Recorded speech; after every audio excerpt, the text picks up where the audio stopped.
95.3 WBCK now presents Coach's Corner, live from Lakeview Ford. For over 6 decades, this has been your number one source for all local sports information. Coach's Corner is proudly presented by Lakeview Ford, where community matters. Now, here's your host, Bill Broderick. This is Bill Broderick, sports editor of the Battle Creek Enquirer, in the big chair once again at WBCK for Coach's Corner in downtown Battle Creek at Lakeview Ford on the Motor Mile. For more than 6 decades, Coach's Corner has been talking to the city high school coaches about the week in sports. And we will do that again with our first coach of the morning. But first, here's the Lakeview Ford Coach's Corner scoreboard. No city teams in football anymore. We got knocked out of the playoffs fairly early this year, but we had some games in the area. Climax Scots played last Saturday as the last area team that was still alive in 8-player football. They went to that game, number 3 in the state, but they ran into number 1 ranked Lenawee Christian, and they lost 56-16 to end their season. We had some volleyball still going this week in regional action. Harbor Creek advanced to the regionals after winning their first Division I district title in school history after being in Division II for a lot of years. They advanced and played Portage Northern, and they lost to them on the road on Tuesday. And perennial power St. Phil took their number 7 ranking into the regionals. They ran into the number 1 team in the state themselves, and they lost to Lenawee Christian in the regional final. Some area teams of note in football still have Parma Western, who had knocked off Harbor Creek, so we're familiar with them, and also from the Interstate 8. They're going to play today in Division III against Zeeland West at a 1 o'clock game. We have another Constantine, a team that's always been kind of in the news for us after St. Phil's league for several years. They're still alive in Division 6. They're playing Ovid Elsie. And Lenawee Christian, Lumen Christi beat Clinton last night, so they're still alive. We'll be back with our first coach of the morning on WBCK 95.3 FM. Coach's Corner on WBCK, brought to you by Lakeview Ford, where community matters. Now back to the show. Bill Broderick of the Battle Creek Enquirer. We're back here on Coach's Corner. We're back here with our first coach of the morning. We're here with Lauren Granger, Battle Creek Central Bearcats. This week we're talking to all the sub-varsity coaches as much as we can. We're talking about the sub-varsity programs at each of the city football teams. Coach Granger is going to talk about that a little bit as we head into the off season. And you guys had a season at the varsity level where you struggled, but you had a little promising things at the sub-varsity level. Can you talk about that a little bit? Yeah, so our setup of our program is rather unique. We don't have 3 individual teams, and we don't have 3 individual coaching staffs. Our coaching staff is what I call vertically aligned, where each coach coaches just one position on offense or defense, and they coach all 3 of the teams. And so what that means is that our kids practice together every day, even if they're freshmen. And so we have the unique setup that way, and what it does is it allows us the opportunity to see our young players from day one as varsity coaches. And so we have a number of kids that did a really good job this year. And, with the struggles that we had on the varsity, many of our JV-A players, what most people just call a JV team, had to end up dressing for varsity games. And so that team only played 3 whole games this year, because early on, most of those kids were just dressing for varsity games already. But the JVB team, which used to be called our freshman team, played a full schedule. They were 4-4, and there is a number of kids in that class that on that team that have really done a good job, even when they were still 8th graders, of coming to the weight room and really buying into the program. And so we're real excited about our lower levels, even the JV-A kids. There's some talent in that sophomore class. Probably, with Devoyne graduating, there's going to be, opportunity for somebody to step up at quarterback. And Randy Gray is in that class, Randall Gray Jr., actually, because his dad played for us too, and does a real nice job, puts in a lot of time. He's a technician. He's a different style of quarterback than Devoyne was, for sure, but he has a real nice arm. He played really well down the stretch late in the season, actually stepped up and played really well in a varsity game there at week 9 too. And we're excited to see what he can bring to the table. And then in the freshman class, Greg Williams, also junior, because his dad played for us too. He's a totally different style of quarterback than RJ is, and brings a little bit more dynamic with his legs. And so the two of those, I wouldn't be surprised to see him sharing some time at quarterback down the road, but I really think that, RJ's showed a lot of promise, and of course he's a year older.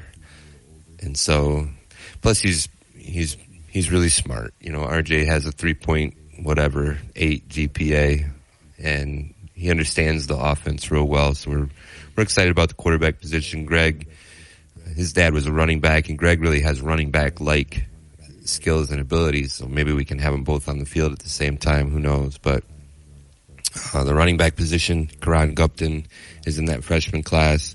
He's super fast. He might be the fastest kid in our program, really. Just light, because he's 14 years old. He actually might be 13 years old now that I think about it. And then D'Angelo Ritchie brings us some speed in the perimeter game in that freshman class. And then, there's a number of kids that come back from the sophomore class that have a lot of experience. Bar Jabril comes back for us next year. He'll be a O-line, D-line kind of guy. Corey Wells will be an offensive lineman. Might play some D-line too.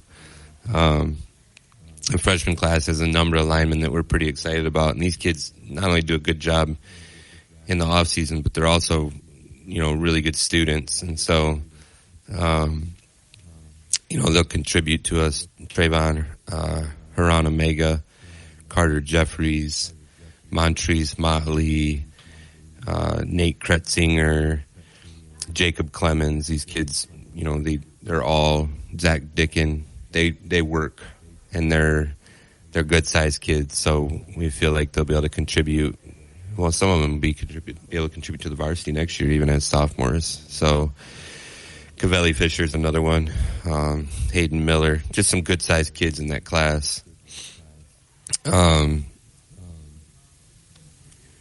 Sophomore class, I mentioned Corey and RJ already. I'm just kind of looking through my list here. Cam Woodburn is showing some promise as a lineman as well in that sophomore class.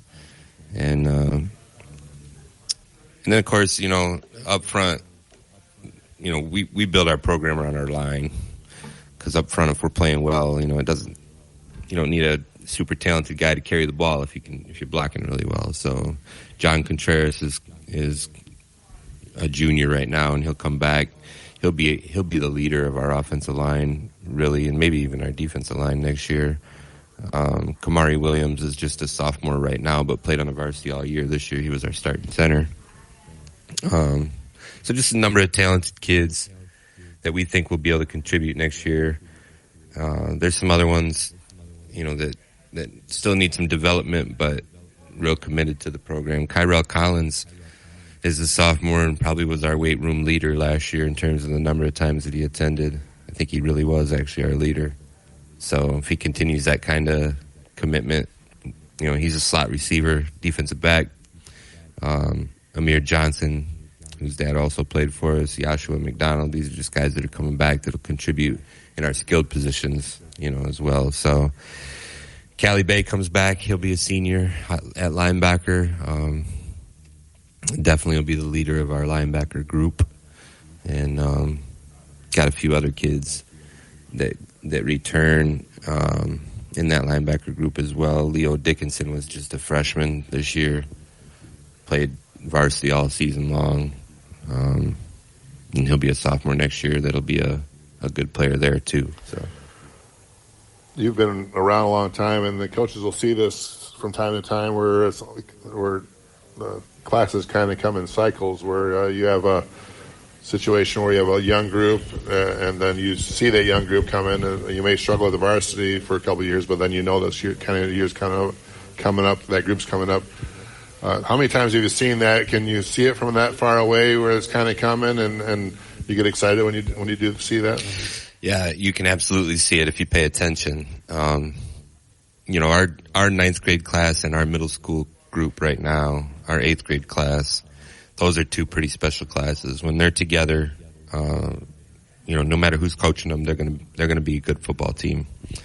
And because those kids play hard, they are committed, they work well together, and they do well in the classroom. So those two classes are gonna be good classes. Next year we'll be thin at the senior class again. We only had 5 juniors on our roster. And so, with the losses we had in the senior class this year and a late senior class next year, we will rely on some of those young guys to step up and be ready before they really should have to be. That ends the football season for you, Coach. For us coming on down here, we want to thank you for coming down here all season and talking Battle Creek Central Bearcat football. For all the coaches, this will be the last week talking football. We'll be hitting the basketball next week. But thanks for coming on down, and we'll be seeing you around the gym, I'm sure. Yeah, thank you. All right, thanks, Coach. We'll be back with our next Coach of the Morning on WBCK. Coach's Corner on 95.3 WBCK. Proudly brought to you by Lakeview Ford, where community matters. Here's Coach's Corner. All right, this is Bill Broderick back with our next Coach of the Morning. We have Tom Reed of the St. Phil football program. Coach Reed works with middle school there at St. Phil. St. Phil doesn't have a freshman or JV team. They barely have a varsity team some years, especially this year where they have sometimes 10 guys on the sidelines. But they rely on that middle school program. I know Coach Bassetti has said that all season long, and let's talk about that program and what you have going down there, and what kind of season you guys had. What kind of record did you guys have this year? This year we ended up with a 2-4.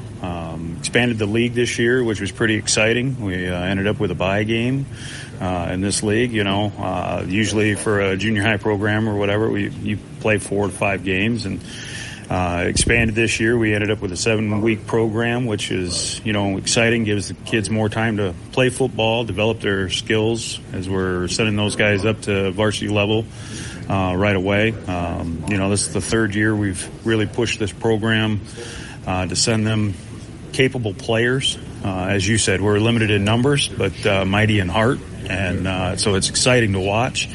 I've got some of my guys that were with me a couple of years ago, now playing varsity and playing in key roles and doing really well. So I'm excited about the program. And, I was telling a couple of the other coaches here that, I'm chomping at the bit to even get back into camp for next year, and get these young players developed. And it's exciting to see them. Great student athletes that we have. We do end up with some with, size that we're looking for, but a lot of them they're smaller guys that they're fast and a lot of heart. So it's we've got players that we were 7th grade heavy last year, and so I'm excited to see those players come back. We're actually sending a couple of great players up. You got Asher Olds and you got Isaiah going up to the varsity level next year. So, and they're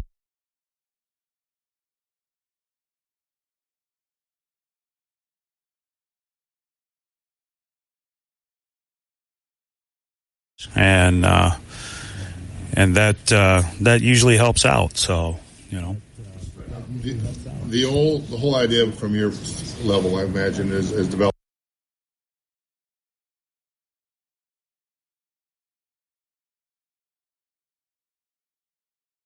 When you talk about what you do with the team, constantly, everything from blocking sleds to actual formations to literally understanding concepts and strategies that these kids, we've got a lot of kids that come in and they've never touched a football. And by the end of first or second year, they're really participating. And we had a gentleman this year, Michael Knight, that he played and never touched football, never played football.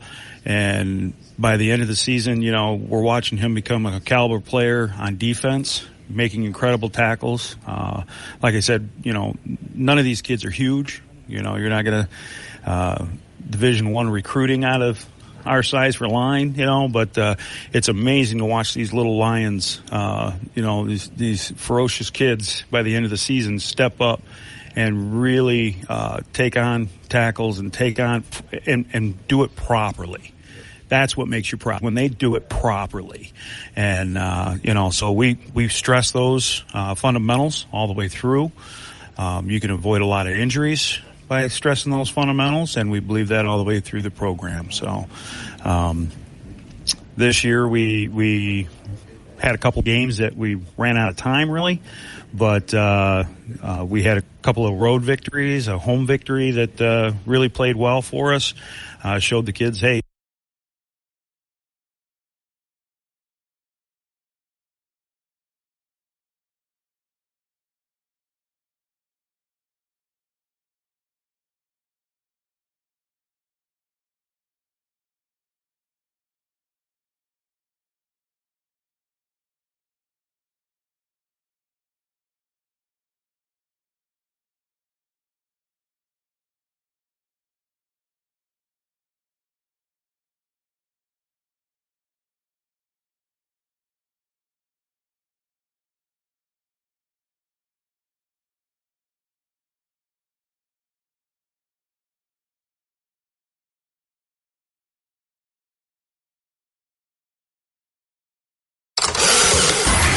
It's November 11th, and this is your Fox Daily Snapshot.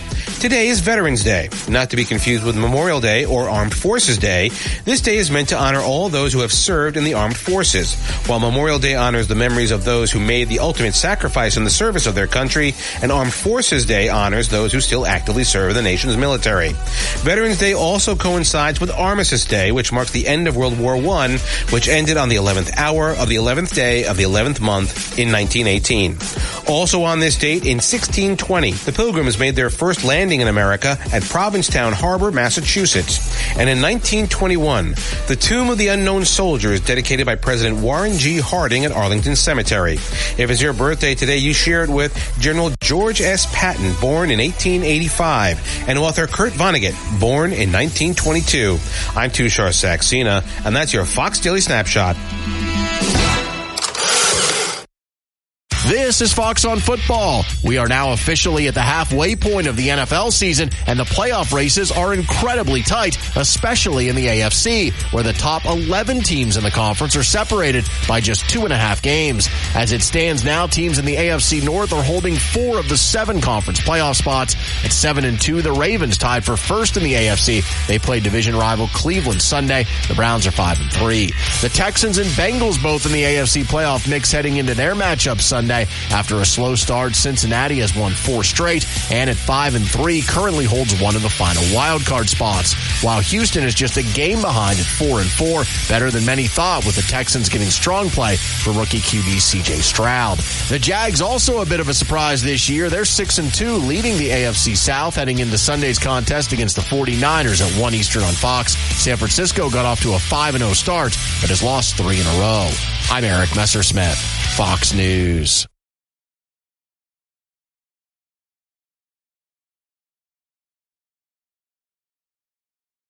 Down here still at Coach's Corner. We were having a little technical difficulties. We apologize for that. That was Coach Tom Reed of the St. Phil Fighting Tigers, and we thank him for coming down and talk about the sub-varsity program at St. Phil. Our next coach of the morning here is Coach Larry Quick at Harbor Creek. He coaches the JV at Harbor Creek, a highly successful JV program for several years. And thanks for coming down, Coach. Oh, thank you for having me, Bill. The Beavers had a strong sub-varsity program, and I know from talking to the other coaches, they really like the kids in the 9th and 10th grade classes. Talk about your JV team first, and then some of the things that you have coming forward. Sure. We were 8-1 this year, and we got off to a great start. Won our first 3 games, and we struggled a little bit in the middle. We were able to beat Marshall 14-0, but we had 6 turnovers in that game. And I had a hip replacement it was like 3 days before that game. And for those next 2 weeks, and we lost to Hastings, I had to get my coaching back in order and get things rolling again. And I made a decision to, I guess, just be a better coach, because I felt our kids weren't prepared to play those 2 games. And then the last 4 games we rolled out, almost 150 points, and we only gave up 14 in those last 4 games, and we're able to beat Lumen Christi 20-0 on their own field. So we ended the season great, felt good about the kids. It was a great year for us. Kids played hard the whole time. They always did what we asked. One of the couple of the things that we stress in our program at the JV level is no one's bigger than a program. And we give 100% effort, 100 miles an hour all the time. So sometimes the scores might get out of hand a little bit, but our kids don't quit. We don't slow down, because that's how life is, and you got to go 100 miles an hour all the time if you want to be successful. I know the last several years have been really successful for Harbor Creek at both freshman and JV level, and both those classes are really strong for the Beavers. Can you see that coming a little bit now, and something that the fans that only watch varsity football are kind of should be excited about? Sure. Brian Eiler was our freshman coach this year, and the freshmen went 7-2, and with us going 8-1, and we were 7-1-1 last year with this year's junior class. So we definitely got things on the move and headed in the right direction. Talk about what's important at the JV and freshman level that you want to get done. Wins are great. That creates a situation where the kids are confident and they feel like that wins can build on themselves, and that momentum can build on themselves. But getting kids ready to play varsity ball, I would think that's the biggest thing you guys have on your mind a little bit. That is the biggest thing on our minds, and that's one of the reasons we talk about how no one is bigger than a program. Harper Creek football has been around since 1960. And I tell the kids all the time that Harbor Creek football has been around way before you were ever born, and it'll be around way after you die. And what do you want to leave? What part of you do you want to leave with this program? And I think that works good for us. The idea that you have guys coming up, do you have some guys you are specifically excited about in terms of players that we can look forward to maybe next year that might actually break in? I know the varsity has a young team, so there's not a ton of spots open for Harbor Creek next year, but you might have some kids that could be on the fringes and get some playing time already. Yeah, we had 30 kids on the roster this year. No freshmen were up with us. We did have 3 juniors down, but it was their first year playing football. So it's going to be very competitive next year at the varsity level for their spots, and that's only going to make us better at the varsity level. It's going to be kids are going to have to work hard to get a spot. There's no doubt about it. And so I know I'm excited. The coaches are excited about this, and Harbor Creek future looks bright. I'll talk about a little bit of the coaches that work with you. I know you have strong staff at all levels. Give some thanks to some of those guys on the team. Right? Absolutely. This year was a brand new staff, because for 4 years it was basically Ken Horton, myself, and Brian Eiler, and so we all kind of went different directions this year. So I want to thank John Bolton. He was a first-year coach for us. Michael Van Sickle was our O-line, D-line coach. This is the second year he worked at the JV level. Jacob Ott was a first-year coach with us, and Robbie Crockett would come and call our plays on Thursday. So those were all brand-new guys working together, and we worked pretty good together and had a successful season. Well, excited about Harbor Creek's future. It sounds like a lot of good things are coming for the Beavers, and we'll look forward to that coming. And I appreciate you coming down, talking about the sub-level programs at Harbor Creek. Thank Coach Quick for coming down, and good luck for next year. Okay, thanks for having me. Thank you. We'll be back with our next Coach of the Morning here on WBCK after this. Coach's Corner on 95.3 WBCK. Proudly brought to you by Lakeview Ford, where community matters. Here's Coach's Corner. Hey, this is Bill Broderick back with our next coach on Coach's Corner this morning. We're talking about the sub-level varsity teams for each of our city teams. And we have Carl Schaefer of the Lakeview Spartans. He's the head JV coach. Thanks for coming down, Coach. Yeah, thanks for having me. We have the new program at Lakeview all the way around. Brett Vernon took over the varsity program this year and brought with him a new system, a new playbook, and a lot of new faces in the coaching spots. Talk about that transition and how that's kind of been challenging, but something that you guys kind of worked through. Well, yeah, we talked at the beginning of the year that this was kind of a year to lay the foundation for the future. Like you said, there was a lot of new things that we had to learn, especially as a coaching staff. Just a whole new offense. And the coaches were learning right along with the kids. And so that was kind of the challenge there at the beginning of the year was where do we put kids in what positions to make them the most successful that they can be. With a brand new offense, a brand new philosophy, all this stuff, that was our challenge there at the beginning of the year. Once we got through that and we got the kids kind of where we thought they would be the most successful, then we could start learning, what plays we wanted to run, what philosophy we wanted to have on offense and defense. And that's kind of where we were, at the beginning of the year. Once we got all that figured out, then it was time to, try to get them really working and getting better at their craft, at what they were good at. Is that a little bit of the job for the JV and freshman coaches a little bit at most schools, that you want to earmark some kids and say they might be better suited at a tight end or a guard or whatever, as opposed to every kid comes up and he wants to be the quarterback and stuff like that. So, but you have to look at these kids and say, okay, as on the freshman team or the JV team, you're going to be our left pulling guard, and then you're going to learn that position, and you're going to keep playing that throughout. Is that an important job for you guys to do? Well, yeah, that's always part of it. You don't ever know what a kid's going to become when he's a senior, from a freshman to a senior. But you try to, put them in a spot where they're going to see playing time. We want to get kids as much playing time as we can, and make football fun for these guys. We have kids that, could be a lineman on JV. They may be a tight end on the varsity. You just don't know what these kids are going to become. But you try to earmark them. You try to put them in spots where they're going to be successful. That's the biggest thing.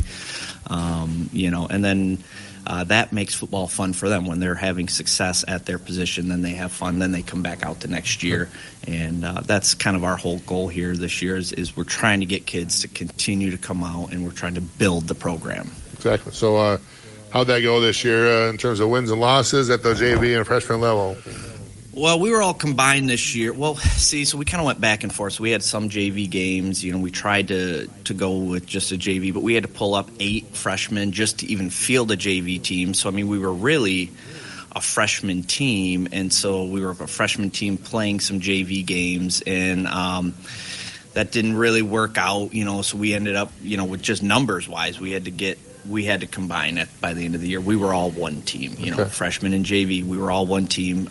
We just felt like with our numbers and where we were at as a program this year, that combining was the best route for us. And like I said, we only had 5 returning 10th graders from the freshman team last year. Some got brought up to the varsity. Kids like Jeremiah Adams, Dwayne Arrowwood, Logan Blaylock, and Jeremiah Brown were our 4 kids that came back from the freshman team last year. Everybody else was new. New 10th grader that had never played football before, or a freshman that we had to bring up just to field a team. So that's the biggest challenge going forward is building up the numbers again at Lakeview. Being a Class A school, that's you can't struggle through low numbers. That'll hurt your program every time. And so, is that the big challenge for the coaching staff to just make sure you get more excitement around the program, get more kids out? Yep, that's kind of been the push this year. Trying to build up the culture. I think Coach Vernon's doing a heck of a job. He is excited. He's got the energy. He's pushing the right message. He's pushing the right buttons that getting the kids to come out. And I know every other coach here has talked about the weight room. We got to get kids in the weight room. That's number one, especially in the off season. You got to get those guys stronger. And Coach Vernon's definitely pushing that narrative. We got to get them in there. So he is the guy for the job. He's doing a great job. He is he's sending the right message. I believe in what he's doing. I think all of our other coaches believe in what it is we're trying to accomplish here at Lakeview, and I think we will. We will turn it around. I mean, our record wasn't great this year. Like I said, it was a learning year. It was a foundation year. We're building for the future, and there is some bright spots. Our freshman class has some really talented young football players that we're really looking forward to working with here in the future. Well, we'll look forward to that future going ahead next year. A great off-season in store for Lakeview. A lot of work to be done, and I know you guys are probably excited about that. So thanks for coming down, Coach, and we'll look forward to next year with the Lakeview Spartans. Right? All right. Thank you, sir. I appreciate you having me on. We'll be back with our last Coach of the Morning here after this break on WBCK. Coach's Corner on WBCK, brought to you by Lakeview Ford, where community matters. Now back to the show. This is Bill Broderick of the Battle Creek Enquirer. We're back with our next Coach of the Morning on Coach's Corner. We have Coach Chris Locke of Penfield Panthers. He was on the varsity staff and also works for the sub-level programs at Penfield. How's it going, Coach? Good. How are you? We're here to talk about the sub-level program, but I know overall the program is excited about the direction under Coach Robbie Hatton and what he's brought as a new head coach, and that kind of permeates all the way through the whole staff and through all three levels. Is that right? Oh, for sure. Having somebody new around and getting a different outlook of what's going on. It's just the way things were ran on a day to day. It was a lot more excitement going through. I mean, just having a new system come in and having the kids buy into that. It took off. It started off a little slow. And then it really progressed throughout the season. A lot more kids bought in. So.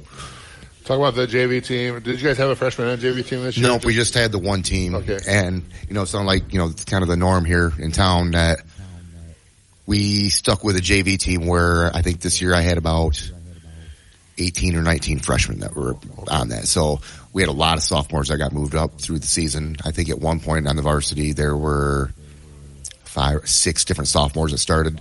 So having those kids on the JV team and, you're losing them to be starters on the varsity, that really takes away from, some of the success that we had at the JV level. We got one win this year. So we had quite a few kids that were fifth quarter kids that were getting moved up. We even had some freshmen that were dressing on Friday nights. So there's a lot of kids that got a lot of playing time. So, the record doesn't show it, but there's quite a bit of progress with a lot of these kids this year.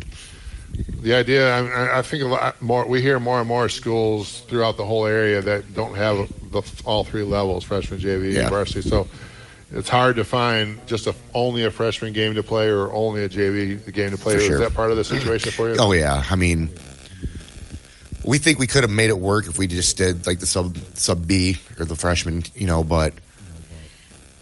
We still had a few sophomores, and we actually had a couple juniors that were actually first-year players that came down, and just to get them some playing time on the JV level, and a lot of those, like I said, they were first-year kids, so they're still learning the system, so it wasn't like we were taking advantage of having juniors coming down and playing on the JV, but, those kids still on the varsity, a lot of them didn't really see a whole lot of time on the field as well, but, a lot of those kids made great strides this year, we had a couple of kids that lost 15, 20 pounds throughout the season, and they're already trying to sneak into the weight room and get ahead and go into the next year. So, there's a lot of positives that came out of it. So I know, like you said, you had a lot of 10th graders that went up to the varsity, and those guys got some playing time there. Who are some of the other kids that either are freshmen or sophomores that played a lot for you that you're excited about maybe hopefully taking the next step next year? There's a couple of them. The quarterback that we had was Alex Miller. With Payson's being moved up, he got started and he played there quite a bit. Alex Spinney filled in. He played a little bit there last year. Blake Lum is a freshman too, and we had him everywhere.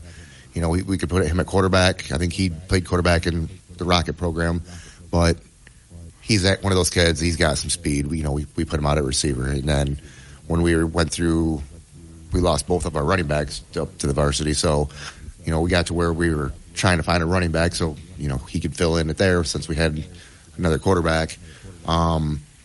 There's quite a few, like a lot of the linemen, a lot of them were freshmen, but a couple of other receivers, Tommy Wright, like I said, he got moved up mid-season. He can kind of went back and forth.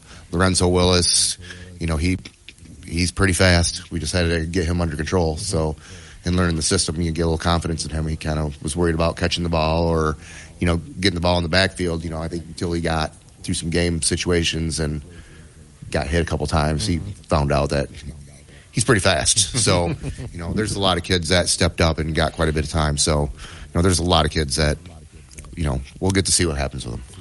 So the philosophy at that level is to get kids prepared and to get them ready for the next level, and also get them excited about football and excited about the program and being the off-season program. Was that the message you guys had at the end of the year this year? Oh, for sure. We had a lot of kids that are going to make that switch from basketball to wrestling. I mean, the wrestling team could, it's always kind of been hand in hand with these guys.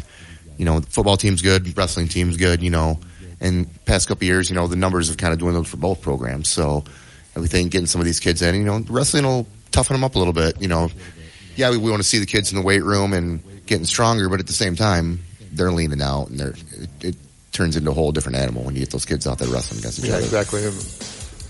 Well, we will talk a little bit more about Penfield football next year, and look forward to a great year for the Panthers and a great offseason for you guys. And we want to thank you for coming down, Coach, and talking about Penfield football. And that's going to be it for football for this season. And starting next week on Coach's Corner, we're going to start breaking down the basketball teams already, which is kind of crazy to think about. But we'll do that next week when we come back. WBCK, this has been Bill Broderick of the Battle Creek Enquirer, and we'll be back next week on another edition of Coach's Corner on WBCK.